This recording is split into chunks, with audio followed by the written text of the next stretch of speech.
na multidão: Mestre, dize a meu irmão que reparta comigo a herança. Mas ele lhe disse: Homem, quem me pôs a mim por juiz ou repartidor entre vós? E disse-lhe: Acautelai-vos e guardai-vos da avareza, porque a vida de qualquer não consiste na abundância do que possui. Podem sentar, irmãos. Irmãos, esse início da palavra, ele nos mostra um momento onde Jesus está ensinando a multidão. E a gente vê vários momentos da palavra de Deus onde acontece isso. E um homem chega e pede a Jesus que tome uma atitude, que tome uma decisão a respeito de dinheiro. A gente vê que a palavra de Deus aparece em muitas questões relativas a dinheiro. A gente vê a situação ali do jovem rico, que ele chega diante de Deus, ele quer saber a respeito de vida eterna. E aí ele pergunta: Mestre, como eu faço para herdar a vida eterna? E quando o Senhor Jesus fala a respeito de dinheiro, isso vira um problema para ele. Mas a gente também vê situações ali como Zaqueu, que quando o Senhor Jesus toca no assunto dinheiro, dinheiro não era o Deus de Zaqueu. E aí o assunto resolveu rápido para Zaqueu, porque já que não era o Deus dele, ele: não, isso não tem problema não. Eu vou até fazer muito mais do que o Senhor pediu. E ele foi lá e resolveu o problema dele. Então a questão de dinheiro é aquilo que eu falei do jejum. Tudo na nossa vida, irmãos, depende muito da motivação do nosso coração. Muito mais da motivação do que exatamente daquilo que a gente aparenta ser ou daquilo que a gente aparenta fazer. Provavelmente, a Bíblia não relata, isso aqui é só uma suposição. O irmão podia não querer mesmo dividir, ou podia ser que esse daqui era mais novo e a lei de Moisés dizia que o irmão mais velho herdava o dobro da herança, o primogênito herdava o dobro. A gente não sabe qual era a questão, mas a gente vê o rapaz que em momento nenhum chega perto de Jesus para perguntar a ele: Jesus, o que o senhor acha que eu devo fazer? A lei talvez esteja certa, talvez meu irmão não quer me entregar, não, mas ele chega querendo que Jesus resolva o problema dele para este momento. A palavra de Deus diz que se precisarmos, se procurarmos, se buscarmos a Deus apenas para esta vida, nós somos os mais miseráveis dos homens. E quantas vezes nós buscamos a Deus apenas para esta vida? Às vezes, quando nós fazemos uma consagração, e eu vou voltar na consagração, ela tem muito a ver até com a palavra. Eu faço uma consagração, eu faço um jejum, não exatamente esse da igreja, mas às vezes algo pessoal, algo individual. Às vezes a gente faz por uma necessidade, e não tem nada de errado nisso. A Bíblia nos autoriza isso. Nós vemos, por exemplo, Esther, quando ela faz uma consagração e toda a cidade faz a consagração, havia uma necessidade. Mas ela faz algo para que todo aquele povo fosse preservado. Mas quantas vezes a pessoa oferta, a pessoa faz alguma coisa para o outro, ou então você faz uma consagração só para resolver aquele teu problema ali. E na hora que esse problema é resolvido, na hora que você é abençoado, o que você vai fazer com isso? Isso aí vai ser usado para abençoar alguém? Isso aí que você recebeu, você vai usar para levar para frente? Porque é isso que nós precisamos entender. Aquilo que você pede a Deus vai ser usado para abençoar outra pessoa? Porque talvez você nunca vai receber aquilo que você pede para Deus. Porque aquilo só vai fazer com que você se afaste mais de Deus. E ele, em momento nenhum, ele quer saber da opinião de Jesus, ele quer um conselho de Jesus, ele quer apenas que Jesus resolva o problema dele naquele momento. É um egoísmo. E é um egoísmo dos tempos de hoje. Provavelmente os irmãos já ouviram uma frase muito falada hoje em dia, que se amam coisas e usam-se pessoas. Já ouviram isso? Hoje em dia as pessoas são totalmente descartáveis. As pessoas se relacionam se você tiver alguma serventia para ela. Não é útil. Enquanto for útil, enquanto me servir, eu tenho amizade, eu tenho relacionamento. Não serve mais, eu descarto. Mas as coisas são muito importantes. Não mexe naquilo que eu comprei, que eu gastei. Não. Eu já ouvi, inclusive, que a gente não, porque eu não faço isso. Aprendi bastante coisa com o Fernando, mas eu sempre fui muito segura. O curso do Fernando foi muito bom. Eu não faço isso, mas tem gente que faz. Gasta o que não tem para mostrar para quem não gosta dele aquilo que ele não tem como pagar. E acha que aquilo vai trazer alegria. Não, vai passar o tempo da prestação um inferno na vida. E não pensa que o outro vai achar que ele está mais feliz por causa disso, não. É pura ilusão. Para dizer que é uma coisa que não é. Então a preocupação desse rapaz era para esta vida. Irmãos, Deus nos abençoa nesta vida. Quem é abençoado por Deus aqui? Todos nós aqui somos prósperos. Todos nós. Quantos de nós aqui pode tirar alguma coisa para abençoar o bazar? Todos nós tínhamos alguma coisa em casa para abençoar o bazar. Às vezes esqueceu, a gente esquece mesmo. Mas todos nós podíamos tirar alguma coisa de casa para abençoar. Porque a gente sempre tem coisa excedente dentro de casa. Sempre tem. Não vem dizer que não tem o que tem. Às vezes você está esperando aquele momento para usar, mas tem. Isso é ser próspero. Nós não somos dependentes de nada. Nada nos falta. A gente pode não ter tudo o que quer, mas nada nos falta. E aí ele só queria o Senhor para esta vida. Nós não podemos estar na casa de Deus querendo o Senhor só para esta vida. Porque se você quer o Senhor só para esta vida, você vai fazer o que na eternidade? O nosso objetivo, a nossa caminhada é para uma eternidade. É para o nosso momento com Deus, é o nosso momento da eternidade com o Senhor.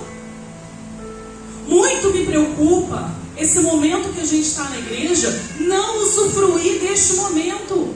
Ficar às vezes disperso. Nós estamos no culto e às vezes está disperso no culto. Não perca esse momento. Eu sei que às vezes está incômodo, está calor, eu sei, mas eu também sinto calor, também fico incomodada. Mas aproveite o máximo que você pode, porque só vai ter outro culto quinta-feira ou quarta agora. Mas às vezes você não consegue vir. E aí aquele momento que você tinha para ser ministrado, para ouvir uma palavra, para ouvir um louvor, eu anotei os louvores aqui, você deixa passar. E aquela luta, aquele momento da dificuldade, quando ele se levantou, aquilo que Deus tinha falado para você, para te sustentar, você deixou passar. O momento que Lázaro morreu, o que sustentou Marta e Maria, foram os momentos que Jesus esteve dentro da casa delas. E mesmo que Marta estivesse zanzando lá, e todo mundo aponta o dedo, mas ela estava servindo. Ela não estava zanzando porque ela não queria assistir o culto, não. Ela estava zanzando porque ela estava servindo. E Maria estava sentada lá ouvindo, a palavra de Deus estava entrando no ouvido delas. Então quando Lázaro morre, elas estavam sustentadas pela palavra de Jesus. Quando Jesus chega, elas falam, não, eu sei, Senhor. Eu sei que Ele vai ser ressuscitado no último dia. Elas tinham esperança. E às vezes nós não temos esperança, nós não temos força, porque nós deixamos de ouvir uma estrofe de um louvor. Esse rapaz, ele não parou um minuto para ouvir o que Jesus estava falando. Ele só chegou e falou, vai lá e resolve o problema para mim. E Jesus diz para ele, falou assim, tá pensando o quê, rapaz? Estou aqui para resolver teu problema, não. Eu estou aqui para fazer muito mais do que isso. Eu não estou aqui para resolver problema individual, não. Eu estou aqui para fazer muito mais do que isso. E aí Jesus conta uma parábola. E a gente vai lá para o 16. E ele diz assim, coloca aí para mim, 16. E propôs uma parábola dizendo, a herdade de um homem rico, pode deixar assim, a herdade de um homem rico tinha produzido com abundância, e arrazoava ele entre si, dizendo, o que farei? Não tenho onde recolher os meus frutos. E disse, farei isto, derribarei os meus celeiros, e edificarei outros maiores, e ali recolherei todas as minhas novidades e os meus bens, e direi à minha alma, alma, tens um depósito, muitos bens, para muitos anos, descansa, come, bebe e folga. Mas Deus lhe disse, louco, esta noite te pedirão a tua alma, e o que tens preparado, para quem será? Assim é aquele que para si ajunta tesouros e não é rico para com Deus. Irmãos, a questão do dinheiro, Deus não nos fez para ser miseráveis. Deus nos fez para ser prósperos. Mas a questão da riqueza é aonde está o teu coração em relação ao dinheiro. A questão do dinheiro é: o dinheiro é o teu servo ou o dinheiro é o seu dono? Essa é a questão. Se você tem o dinheiro, você consegue abençoar outra pessoa, ou você não pode botar a mão no bolso, você não pode abençoar, porque isso vai te dar coceira. Ai, nosso Deus, misericórdia. Vai que eu preciso dele lá na frente. Essa é a questão. O que a gente observa aqui? Uma pessoa próspera, por mais que ele tenha trabalhado, por mais que ele tenha se dedicado, porque eu acredito nisso, a prosperidade, ela vem de quem? De Deus. Quem mandou a chuva para ele ser próspero? Deus. Quem fez a terra prosperar? Deus. Quem deu saúde para ele trabalhar? Deus. Então ele não prosperou só porque ele trabalhou. Tudo que aconteceu à volta para que houvesse uma prosperidade foi Deus quem deu. Então eu posso dizer para vocês assim: não, eu e meu marido conquistamos muitas coisas ao longo da nossa vida, conquistamos. Mas se nós conquistamos e se nós trabalhamos, é porque Deus nos deu saúde, porque Deus nos deu inteligência, porque Deus nos deu trabalho, porque Deus nos deu oportunidade, porque Deus abriu porta na hora certa e fechou porta na hora certa. É porque nos momentos que nós precisamos de ajuda, Deus colocou pessoas para nos ajudar. Na hora que nós precisamos de um pontapé também, Deus colocou gente para dar um pontapé na gente. Deus moveu as coisas. Não fomos nós que fizemos tudo sozinhos. Então tudo que nós temos foi Deus que nos deu. Então quando a gente oferta, ou quando a gente faz alguma coisa, igual quando eu chego aqui e prego, eu estou pregando aquilo que Deus já me deu. Eu estou transmitindo para os irmãos aquilo que Ele já ministrou em mim. Porque a boca fala do que o coração está cheio. É inevitável. Eu brinquei com os irmãos falando do pastor Anderson. Não vou fazer polêmica não. O pastor Anderson fala: isso é dele. O que queima dentro dele é defender o reino de Deus. Ele sempre vai pregar e vai falar isso. Isso queima dentro dele. Ensinar queima dentro de mim. Eu sempre vou fazer isso, porque foi isso que Deus me deu. A cada pastor que sobe aqui, ele vai pregar de um jeito diferente, porque foi isso que Deus deu para ele. Então a gente não está fazendo nada demais. A gente só está devolvendo aquilo que Deus já nos deu. O que você tem devolvido para o reino?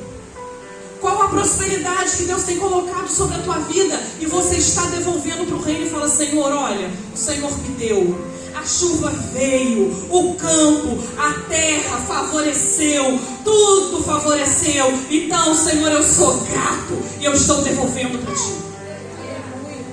Ah, não, eu não fiz isso não, então está na hora de fazer. Você sabe por quê, irmãos? Porque chegou num ponto aqui, ó, que não cabia mais. Não tinha mais onde colocar. Porque ele não foi grato. E toda a fala dele é assim: que farei? É tudo em primeira pessoa. Ele não pede ajuda a ninguém. Ele não tem ninguém do lado dele. É tudo ele sozinho, ó. Que farei? Não tenho. Farei isso. Edificarei. Recolherei. Meus bens. Direi a minha alma. É tudo meu. Tudo eu. Não preciso de ninguém. Eu resolvo. Eu faço. Tem muita coisa, não tem para quem distribuir, eu vou desmanchar e faço um outro maior, com a força do meu braço. Até quando ele ia aguentar isso? Até quando, irmãos, nós caminhamos sozinhos? Nós não conseguimos caminhar sozinhos. Nós não andamos sozinhos. Nós dependemos de companhia, nós dependemos de ajuda, porque nós não nascemos para andar sozinhos. Quando Adão foi criado, o que Deus disse? Não é bom que o homem seja só. Irmãos, não havia pecado no Éden, não tinha serviço, não tinha boleto, Como é que não era bom que o homem estivesse só? Porque Deus sabe que nós precisamos caminhar juntos. E esse homem era sozinho, era egoísta, não precisava de ninguém. Porque se ele não tinha ninguém, ele não precisava dividir nada do que ele tinha. E aí ele tem um momento aqui que Deus diz para ele: louco, falta de juízo, falta de discernimento, falta de inteligência. Porque às vezes a gente acha que inteligência é a gente ser cheio da letra, cheio do diploma, cheio das informações deste mundo, cheio da forma, dos moldes ou do sucesso deste mundo. Porque qual é o sucesso deste mundo? Ontem eu pregava num chá de mulheres e eu perguntava para as mulheres: quando nós nascemos, vou falar só para as mulheres aqui, porque senão vai dar muita confusão. Quando nós nascemos mulheres, qual o primeiro título que nós ganhamos quando os nossos pais nos pegam no colo? O que eles olham para nós e falam? Sim, mas o nome é mais fácil, Letícia. Esse é mais difícil. Não, gente. Filha é o mais fácil. Filha. Aí, seguindo uma linha reta, sem abrir para os lados, a gente casa com aquele príncipe encantado, né? A gente vira esposa.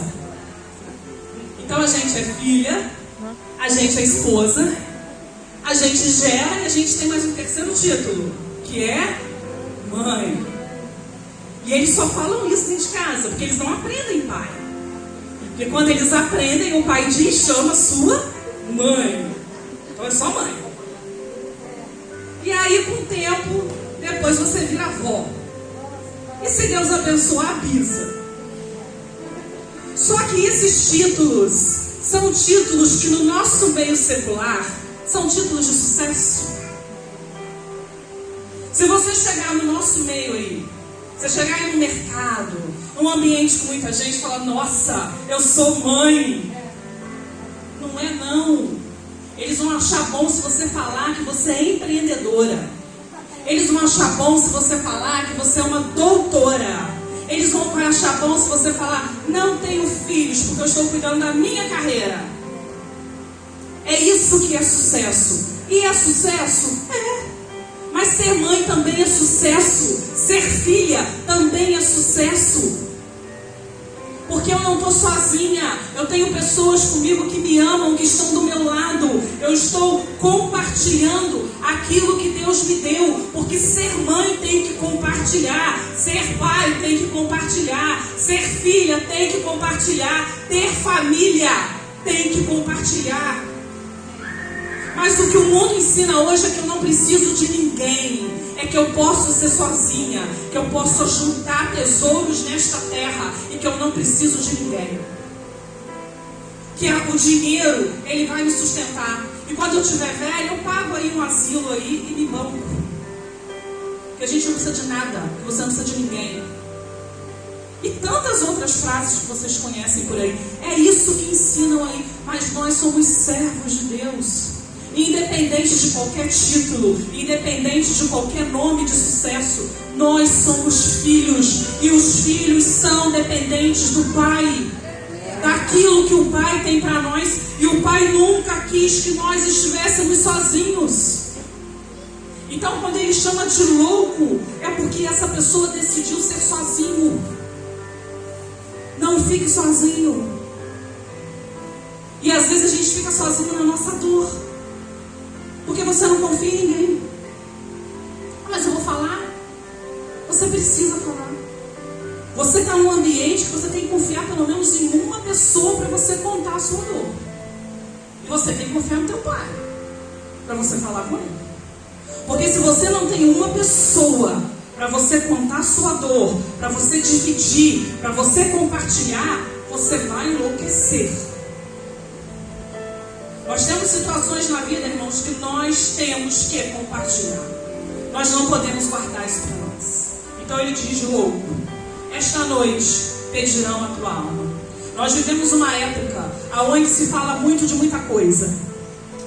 Mas tem duas coisas que movem o Evangelho: céu e inferno. Ah, inferno não. Vou falar disso não, isso é muito ruim. Pois é, mas existe. A alma tem dois caminhos que ela pode seguir.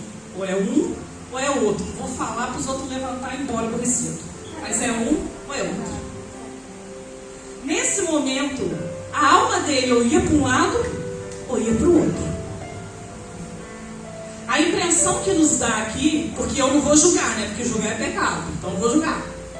Mas a impressão que me dá aqui é que não estava dentro dos princípios de Deus, porque não tinha comunhão com ninguém. Andava sozinho, não compartilhava aquilo que Deus dava, andava sozinho, não estava dentro dos princípios. Se estava fora dos princípios, quando a gente quebra princípio, o princípio te quebra lá na frente. Então eu não sei para onde que foi, mas não está aparecendo que foi para um lugar bom não.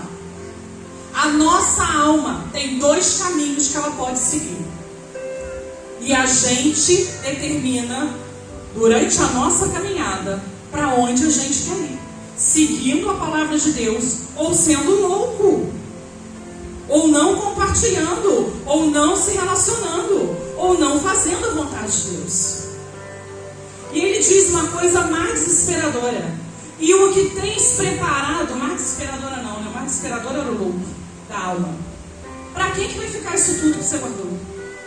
Você não compartilhou com ninguém, você está sozinho. Esse monte de riqueza que você juntou vai ficar para quem? Você está sozinho. A gente fica tão preocupado em guardar as coisas. Ele não curtiu, ele não viveu, ele não usufruiu, e ele estava sozinho. Ia ficar para quem? Ia ficar para o governo? Não sei se tinha governo na época. Vai ficar para quem? Tudo jogado fora. É o que fala lá em Eclesiastes: vaidade, vaidade, tudo é vaidade. Tudo é vaidade. Às vezes a gente troca de objetos, de coisas. Para quê? Para nada. Você acha que vai se sentir melhor? Ó, vamos falar de carro novo aqui.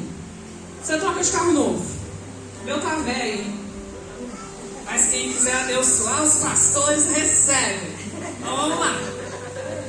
Quando a gente comprou esse carro, ele já não era novo, porque a gente nunca comprou carro novo. Né? Eu nunca fui abençoada nesse nível. Mas eu sou abençoada porque eu comprei o carro. A gente passava no quebra-mola, nem de segunda, acho que de primeira. Devagarzinho. Devagarzinho para o balanço. Se passasse mais rápido, um já olhava na frente da cara do outro. Carro novo. O carro já tinha 10, 15 anos. É um carro novo. Não pode passar assim no carro. Aí você via um buraco assim, a 1 quilômetro. Buraco. Desvia do buraco. Aí hoje eu venho de Werneck ali pela estrada do Inema. É o mesmo carro. Não, ele está mais velho. É o mesmo carro. Aí se eu comprar um outro carro 1 ano mais novo que ele, que ainda é um carro velho, o dia que eu pegar ele, eu vou dirigir ele com todo cuidado. Por quê? Porque eu acho que tem muita vantagem. Por que a gente é assim? Por que eu não valorizo aquilo que Deus me deu? Ele é meu carro, Deus me deu aquele carro. Está pago, ele não é financiado. É meu carro. É o carro que me leva e me traz. Se eu ficar sem ele, eu não consigo trabalhar. Eu não tenho condições de andar a pé até o ponto de ônibus. E a gente não valoriza. E a gente simplesmente menospreza. Por que a gente faz isso? Porque nós somos humanos. Isso nos faz pensar. Para quem que vai ficar isso? A gente fica querendo trocar, a gente fica querendo mais. Para quem que vai ficar isso? E aí ele diz assim: assim é aquele que ajunta tesouros e que não é rico para com Deus. Irmãos, eu vou encerrar para não cansar os irmãos. Depois eu vou chamar os pastores aqui para a gente orar, para a gente ficar com o coração bonzinho. Mas vou falar umas frases aqui, frases de impacto. Os irmãos receberam uma benção.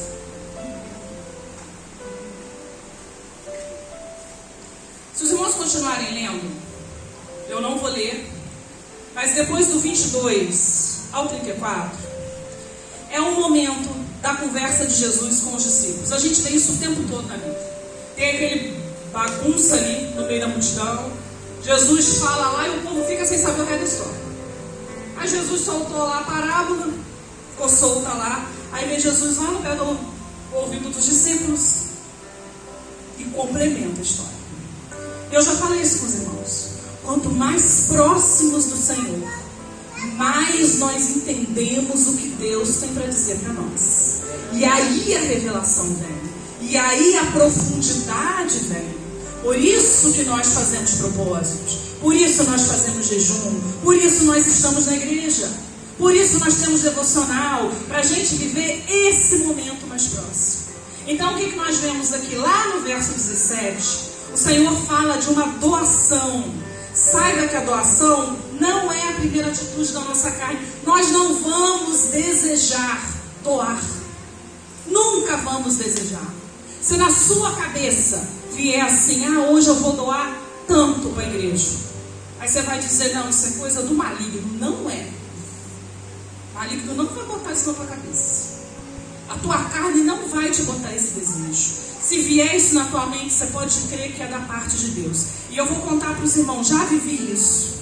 Doei sem vontade, porque eu não tinha vontade. Não me fez falta. Porque eu já tinha ouvido a experiência de um pastor dizendo isso. Toda vez que Deus mandar você doar, doe. Porque isso é dele. E você não vai te fazer falta. E o verso 17 diz, ele pensou consigo mesmo, o que eu vou fazer?